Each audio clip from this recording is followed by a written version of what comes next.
Bonjour à tous. Allez, installez-vous. Aujourd'hui, on va faire un voyage un peu spécial. On part explorer notre propre maison, la planète Terre. Alors attachez vos ceintures, c'est parti pour le décollage. Waouh, regardez-moi ça. C'est chez nous, c'est la Terre, mais vue de très très loin, depuis l'espace. C'est magnifique, non? Eh bien, pendant ce cours, on va se transformer en véritable détective de l'espace. Notre mission? Comprendre ce qui fait que notre planète est si spéciale, si unique dans ce grand voisinage qu'on appelle le système solaire. Voilà la question centrale de notre enquête. Vraiment, la grande question.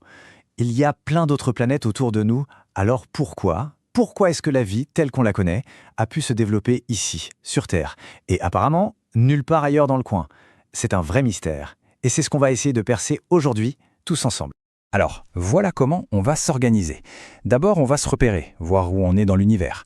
Ensuite, on fera connaissance avec la grande famille des planètes. Après, on passera en mode enquêteur pour dénicher les secrets de la Terre.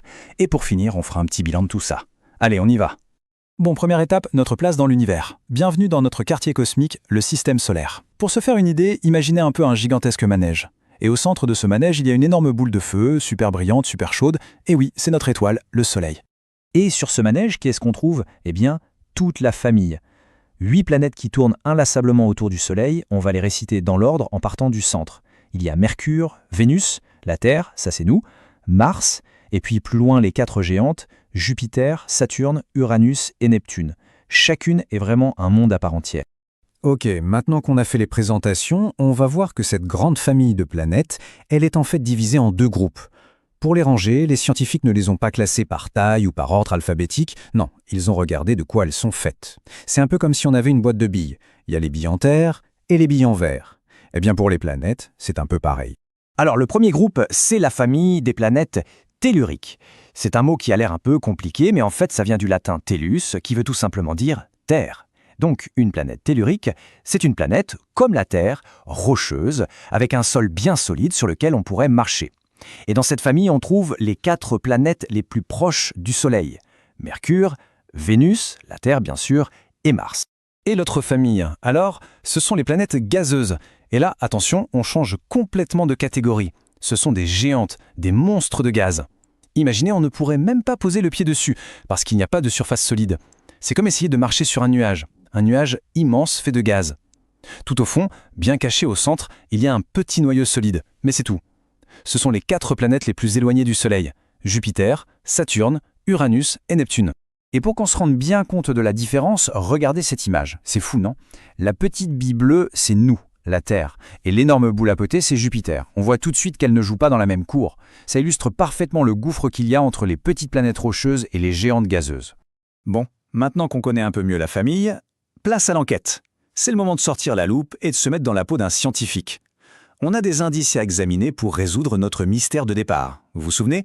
Qu'est-ce qui rend la Terre si différente des autres?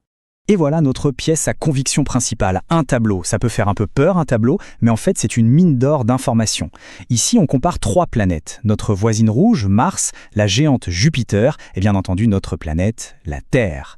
On va regarder 3 choses très importantes. À quelle distance elles sont du Soleil, quelle température il y fait en moyenne, et s'il y a de l'eau liquide. Alors comment on lit ce tableau comme un vrai scientifique? C'est simple, il y a une méthode en 3 temps super importante. D'abord, j'observe. C'est simple, on repère la ligne qui nous intéresse, celle de la Terre. Ensuite, je compare. On va regarder les chiffres de la Terre et voir en quoi ils sont différents de ceux de Mars et de Jupiter. Et enfin, j'en déduis. À partir de cette comparaison, on va essayer de tirer une conclusion. C'est la base du raisonnement scientifique. Alors, mettons ça en pratique. On observe, on compare. Qu'est-ce qu'on voit? Mars, il y fait en moyenne moins 40 degrés. Oula, c'est un vrai congélateur. Jupiter, c'est encore pire, moins 110 degrés. C'est carrément glacial. Et la Terre, au milieu de tout ça, 15 degrés en moyenne, une température plutôt douce, non? En tout cas, ni bouillante, ni glacée. Juste ce qu'il faut. Ok, je crois qu'on tient une piste sérieuse là. On a collecté nos indices, le tableau a parlé, il est temps de rassembler les pièces du puzzle et de révéler enfin le grand secret de la Terre. L'indice numéro 1, le plus important, c'est sa place. La Terre n'est ni trop près du Soleil, sinon on grillerait comme sur Vénus, ni trop loin, sinon on serait congelé comme sur Mars. Elle est juste à la bonne distance. Les scientifiques appellent ça la zone habitable. Et la conséquence directe de cette position parfaite, eh bien c'est la température super agréable de 15 degrés en moyenne dont on parlait juste avant. Et cette température idéale, elle permet quelque chose d'absolument essentiel, d'unique dans le système solaire, la présence d'eau sous forme liquide. C'est ça le grand secret. Sur Mars, l'eau est gelée, c'est de la glace. Sur d'autres planètes, elle serait peut-être sous forme de vapeur. Mais chez nous, elle coule dans les rivières, les fleuves, les océans. Et c'est cette eau liquide qui a permis à la vie d'apparaître et de se développer. Voilà, le mystère est résolu. Bravo à tous pour ce super travail de détective. Maintenant, pour que tout soit bien clair dans nos têtes, on va faire un petit résumé. C'est le moment de prendre des notes si ce n'est pas déjà fait.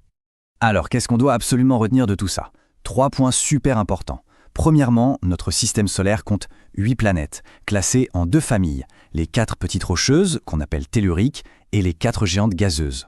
Deuxièmement, notre Terre fait partie de la famille des planètes telluriques. Et troisièmement, le point crucial, c'est sa position, juste à la bonne distance du Soleil, qui lui donne une température parfaite.